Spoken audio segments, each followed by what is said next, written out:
থাকো, সবর করো, অরাবিতু এবং মুরাবাতা করো এবং সীমান্ত পাহারা দাও নিজের দেশকে বাঁচানোর জন্য, মাতৃভূমিকে বাঁচানোর জন্য, ঈমানকে বাঁচানোর জন্য, ইসলামকে বাঁচানোর জন্য। যদি প্রয়োজন হয় এই মাতৃভূমিকে পাহারা দেওয়ার জন্য, এই ঘাঁটিকে পাহারা দেওয়ার জন্য, এই দেশকে পাহারা দেওয়ার জন্য, তাহলে এই দেশের কোনো বাহিনী লাগবে না।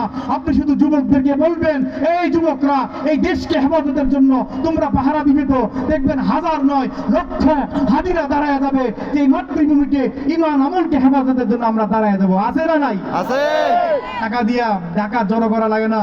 মানুষের হৃদয়ে যখন কেউ প্রবেশ করে তো তার জন্য মানুষ নিজের পকেটের টাকা খরচ করে, লক্ষ মানুষ কারো জানাজায় উপস্থিত হয়, আবার কারো কারো সমাবেশে লাখ টাকা খরচ করে লোক হাজির করা সম্ভব হয় না। বুঝতে হবে আল্লাহ তাআলা মানুষের হৃদয়ে স্থান নেওয়া, এটা বোঝা লাগবে। কবুলিয়াত, গ্রহণযোগ্য হওয়া, এটা আমাদের অনুধাবন করা লাগবে। আল্লাহ আমাদেরকে বুঝ দেন, বলেন আমিন। আমিন। আল্লাহ